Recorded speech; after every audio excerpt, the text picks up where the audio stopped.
Assalamualaikum warahmatullahi wabarakatuh. Puji syukur kehadirat Allah Subhanahu wa taala yang telah memberikan rahmat dan karunia-Nya sehingga saya dapat menyelesaikan tugas video mata kuliah peradaban Islam yang dibimbing oleh Bapak Mahfud Asy'ari. Saya Vina Fekatul Alia dengan NIM 24180-204. Dalam video ini saya akan membahas tentang perjalanan panjang peradaban Islam pada masa dinasti Abbasiyah pada pemikiran Muslim Al-Kindi. Mari kita simak bersama dan selamat mendengarkan.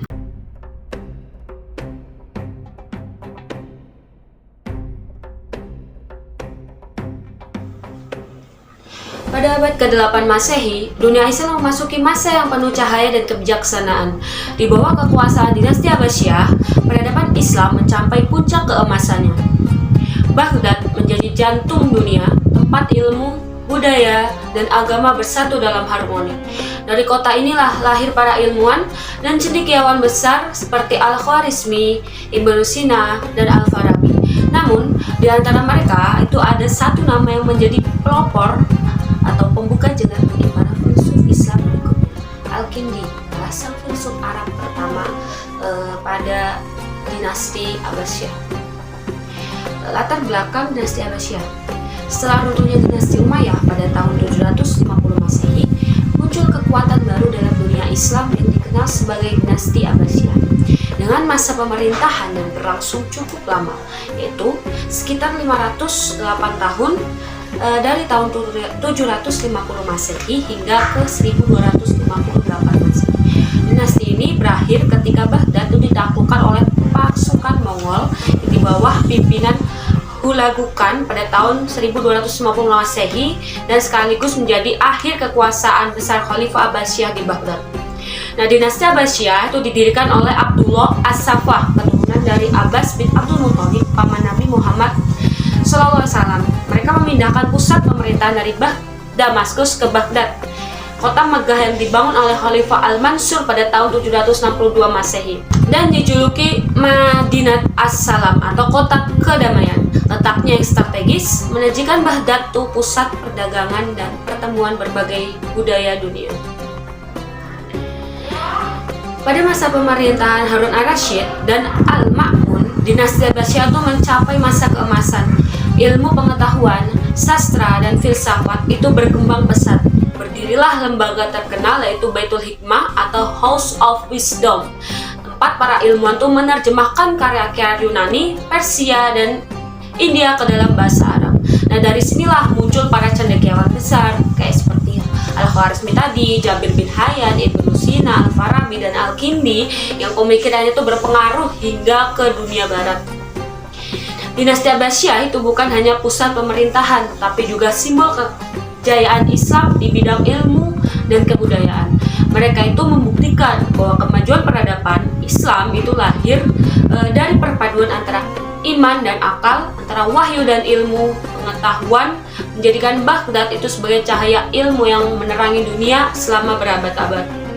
Selanjutnya adalah saya akan menjelaskan lebih dalam mengenai biografi dari salah satu pemikir Islam sangat populer dan berpengaruh sekali pada masa pemerintahan dinasti Abbasiyah adalah Al-Kindi. Pertama adalah biografi Al-Kindi. Nama lengkapnya adalah Abu Yusuf Yaqub bin Ishaq Al-Kindi. Dia lahir di Kufah, Irak sekitar tahun 801 Masehi pada masa pemerintahan Khalifah Harun Ar-Rasyid, dan keluarganya berasal dari suku Arab Kinda yang terkenal cerdas dan berpengaruh di kalangan bangsa. Pendidikan dan perjalanan intelektual beliau sejak kecil, Al-Kindi itu dikenal memiliki kecerdasan dan rasa ingin tahu yang tinggi. Ia belajar di Basrah, salah satu kota ilmiah terbesar selain Baghdad. Kemudian melanjutkan ke Baghdad, ibu kota dinasti Abbasiyah yang saat itu menjadi pusat ilmu pengetahuan dunia. Di Baghdad, Al-Kindi itu bergaul dengan banyak sekali ilmuwan dan penerjemah Baitul Hikmah atau House of Wisdom, lembaga riset dan penerjemah besar yang didirikan oleh Khalifah Al-Ma'mun. Dan di sanalah Al-Kindi itu mendalami berbagai disiplin ilmu seperti filsafat, logika, matematika, fisika, astronomi, musik, kedokteran, optik, dan psikologi. Al-Kindi tidak hanya mempelajari ilmu dari peradaban Yunani seperti Plato dan Aristoteles saja, tetapi juga berusaha menyelaraskannya dengan ajaran Islam. Ia menulis banyak sekali karya untuk menjelaskan bahwa akal dan wahyu itu bukan dua hal yang bertentangan, melainkan dua jalan berbeda menuju kebenaran yang sama. Berikut adalah peran dan karya Al-Kindi dalam bidang-bidang keilmuan. Al-Kindi itu dikenal sebagai filsuf Arab pertama karena ia adalah orang pertama yang berhasil menggabungkan antara filsafat Yunani klasik dengan ajaran Islam. Ia berusaha menjelaskan bahwa akal dan wahyu itu tidaklah bertentangan, tapi saling mendukung untuk memahami kebenaran. Nah, dalam pandangan Al-Kindi ini, manusia itu dapat mendekati pengetahuan ilahi melalui pemikiran rasional dan penelitian ilmiah. Ia menulis lebih dari 260 karya ilmiah dalam berbagai bidang, mulai dari logika, metafisika, musik, kedokteran, optik, astronomi, hingga psikologi. Beberapa karya yang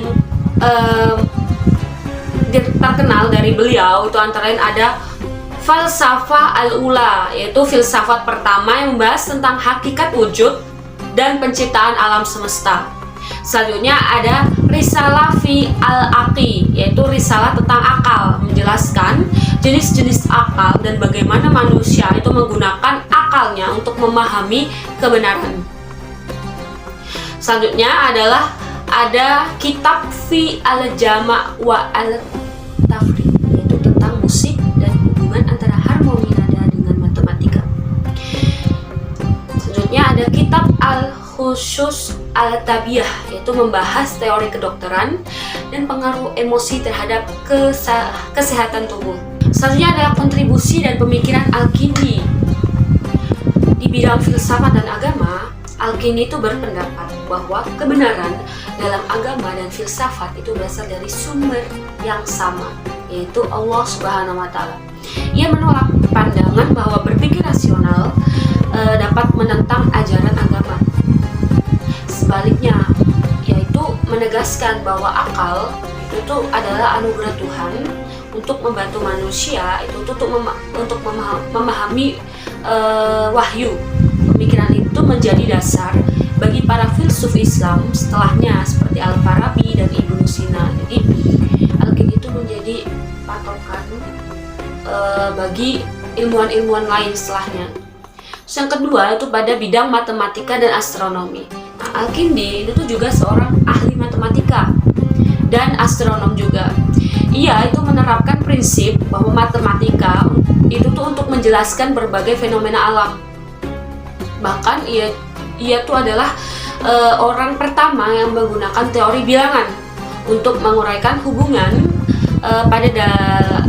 hubungan nada dalam musik jauh sebelum teori musik modern itu lahir.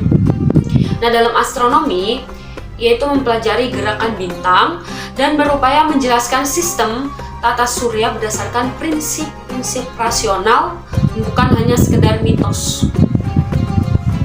Selanjutnya ada pada bidang musik dan psikologi. Salah satu bidang yang menarik dari Al-Kindi itu adalah musik.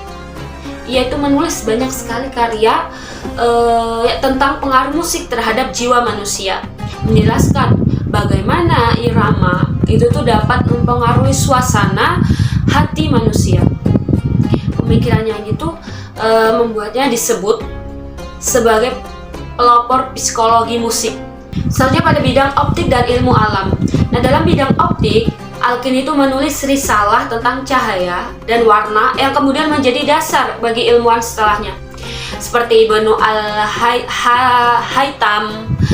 Terus ia percaya bahwa penglihatan itu tidak hanya karena cahaya dari mata, tapi karena pantulan cahaya dari objek ke mata. Nah, sebuah pemikiran yang mendahului teori optik modern, yaitu pemikiran mengenai bidang optik ini sudah jauh ditemukan oleh Al-Kindi sebelum adanya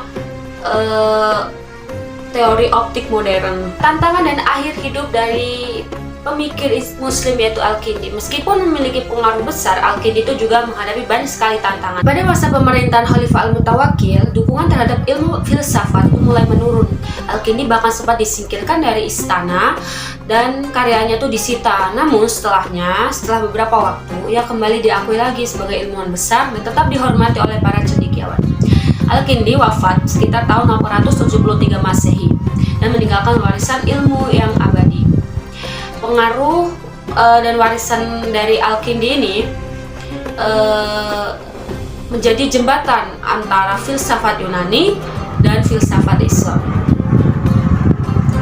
Melalui karyanya ini, ia itu membuka jalan bagi lahirnya generasi pemikir besar berikutnya seperti Al-Farabi, Ibn Sina, dan Ibn Rushd. Di Eropa juga banyak sekali karyanya yang diterjemahkan ke dalam bahasa Latin dan mempengaruhi para filsuf barat seperti Thomas Aquinas dan Roger Bacon. Dunia modern pun masih merasakan pengaruhnya hingga sekarang, dari sistem logikanya, teori musiknya, hingga cara berpikir ilmiahnya yang rasional dan terukur.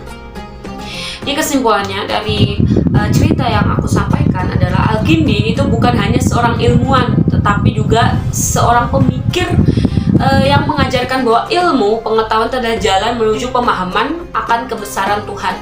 Di masa dinasti Abbasiyah, ia itu menjadi simbol bahwa Islam itu adalah agama yang mendorong akal untuk berpikir, mencari, dan meneliti.